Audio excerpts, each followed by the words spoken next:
నమస్తే, welcome to our voice. నేను journalist నవత. Delhi Aam Aadmi party అవినీతికి పెట్టింది పేరు. చీపిరితో అవినీతిని తుడవాల్సిన పార్టీని చీపిరి తీసుకొని ప్రజలే తరిమేసే పరిస్థితికి వచ్చింది.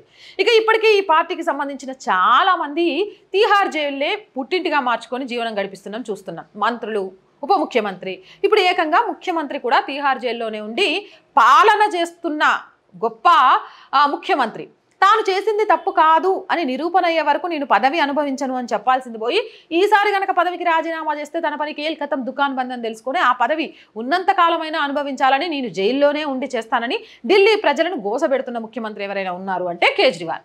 ఇక కేజ్రీవాల్ తీహార్ జైలు లోపల నటిస్తే ఇక ఢిల్లీ గల్లీల్లో నటిస్తుంది ఎవరు అంటే మంత్రి అతిషి.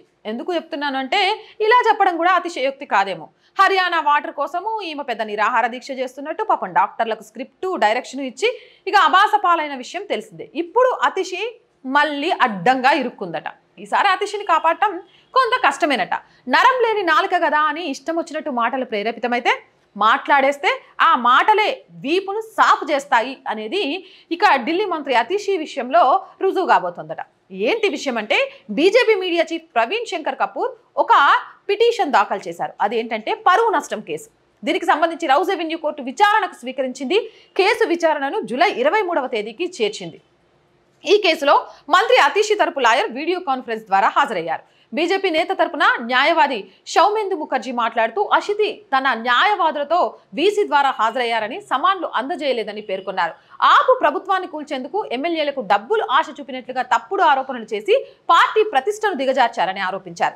ఆప్ చేసిన ఆరోపణలలో ఏమాత్రం నిజం లేదని ప్రవీణ్ శంకర్ కపూర్ పేర్కొన్నారు. ఇదిలా ఉండగా ఢిల్లీ మద్యం పాలసీ కేసులో సీఎం కేజ్రీవాల్ అరెస్టు అనంతరం ఓ సమావేశంలో మంత్రి అతిషి మాట్లాడుతూ బీజేపీ ఒక్కొక్క ఎమ్మెల్యేకు 25 కోట్లు ఆఫర్ చేసిందని, దాంతో వాళ్ళంతా తమతో చెప్పుకున్నారని, తమ ప్రభుత్వాన్ని పడగొట్టాలని చూస్తున్నారని, 7 ఎమ్మెల్యేలను కొనేందుకు ప్రయత్నించారని ఆమె ఆరోపించింది. అంతేకాదు ఆప్ చేసిన ఆరోపణలను బీజేపీ కొట్టిపారేసింది. ఆ తర్వాత కూడా అతిషి మళ్ళీ ఆరోపణలు చేయడం మొదలుపెట్టింది. అతిషి సన్నిహితుల ద్వారా బీజేపీకి దగ్గరగా ఉన్న కొంతమంది తనను సంప్రదించిందని, తను బీజేపీలోకి రావాలని, ఎందుకంటే అతిషి లాంటి మహిళా నేత పాపం బీజేపీలో లేదేమో, ఎందుకంటే కథ, స్క్రీన్ ప్లే, యాక్షన్ ఈ యాక్టింగ్ చేయాలి అని అంటే అతిషికి మించి ఇంకెవరైనా చేయగలుగుతారా? నిజంగా పాపం యాక్టింగ్ చేసే ఇంత మహానటి దొరకదు బీజేపీలో. కానీ తనను రావాలని, లేకపోతే ఈడీతో ఎంక్వైరీ చేయిస్తాము అని భయపెట్టారు అని, ఒక నెలలోగా అరెస్ట్ చేయిస్తామని భయపెట్టారు, బెదిరించారు అని ఆరోపణ చేసింది. అయితే అప్పుడే దీనికి సంబంధించి బీజేపీ చాలా గట్టిగా అన్నది, ఎవరు నీకుతో మాట్లాడారు, దానికి సంబంధించిన ఆధారాలను బయట పెట్టమంటే దెబ్బకు గప్చుప్ సాంబార్ బుడ్డుకుంది. నరం లేని నాలుకే కదా నన్ను బెదిరిస్తారు. ఈమె కూడా ఢిల్లీ లిక్కర్ పాలసీలో ఖచ్చితంగా తీహార్ జైలుకి వెళ్ళడానికి అవకాశం ఉందని గతంలో వార్తలు వచ్చినాయి. అలాగే ఈమె చేసిన కొన్ని విషయాలకు సంబంధించి ఆరోపణలు ఈ మధ్యకాలంలో ఢిల్లీలో బాగా వినిపిస్తున్నాయి. ఈ నేపథ్యంలో ఎట్లాగో తీహార్ జైల్లో కవితక్కలాగా ప్రవచనాలు చదువుకుంటూ కూర్చోవడం ఖాయం. కాబట్టి ముందుగానే ఒకవేళ తను జైలుకి వెళ్తే తాను ఒక శుద్ధపూసను, అవినీతి రహిత సమాజాన్ని నిర్మించడానికి పుట్టిన ఒక మహిళా నేతను అనిపించుకోవాలని బీజేపీ మీద నిందేసే ప్రయత్నం చేసింది. ఎమ్మటే బీజేపీ ఏం చేసింది, దానికి సంబంధించి మాట్లాడటంతో ఊరుకుందా? కాదు, ఏకంగా పరువు నష్టం కేసు కింద నోటీసులు పంపించింది.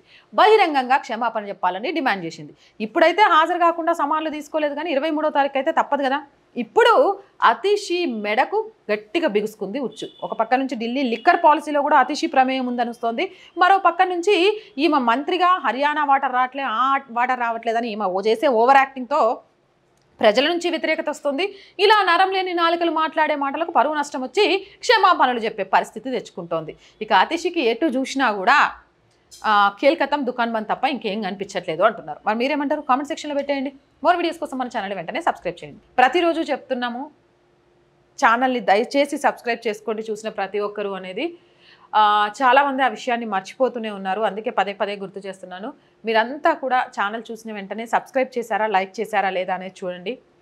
మీరు ఎంత లైక్ చేస్తే మన ఛానల్లోని వీడియోస్ అంత వైరల్గా మారుతాయి, ఎంతమంది సబ్స్క్రైబ్ చేస్తే అంత బలంగా అవుతుంది. నేను చెప్పే వార్తలన్నీ కూడా సమాజానికి హేతుగా ఉన్నాయి అనిపిస్తే ఖచ్చితంగా మీ చుట్టుపక్కల ఉన్న వాళ్ళందరితో కూడా ఛానల్ని సబ్స్క్రైబ్ చేయించండి. అండ్ మీ అందరి సపోర్ట్ కూడా ఈ ఛానల్కి చాలా చాలా చాలా అవసరం.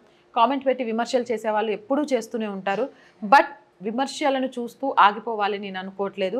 ఇంకా ముందుకెళ్ళాలి అంటే ఎక్విప్మెంట్ పరంగా కానీ, చిన్న ఆఫీస్ పరంగా కానీ, రిక్రూట్మెంట్ పరంగా కానీ మన ఛానల్కి చాలా అవసరం. అది కూడా ఎప్పటి వరకు మీ అందరి సహాయాన్ని నేను కోరుతానంటే, ఎప్పుడైతే మన ఛానల్ బ్రేక్ ఈవెన్కి చేరుకుంటుందో అప్పటి వరకు.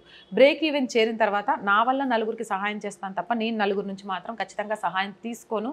అప్పటి వరకు మాత్రం మీ అందరూ సపోర్ట్ చేయండి. సపోర్ట్ చేయడానికి సబ్స్క్రిప్షన్ పక్కనే జాయిన్ అనే ఒక ఆప్షన్ కనిపిస్తుంది. 1 to 5 లెవెల్స్ ఉంటాయి. ఏదో ఒక లెవెల్లో సపోర్ట్ చేయండి. అలాగే స్క్రీన్ మీద గూగుల్ పే, ఫోన్పేతో పాటు అకౌంట్ డీటెయిల్స్ కూడా ఉంటాయి. అలా అయినా సపోర్ట్ చేయొచ్చు. అండ్ వ్యాపార ప్రకటనల ద్వారా మన ఛానల్కి సపోర్ట్ చేస్తూ మీ వ్యాపారాన్ని విస్తరించుకోవచ్చు. దానికోసం 8328500576 నెంబర్కి సంప్రదించండి. So please support our channel, subscribe our channel. జై భారత్.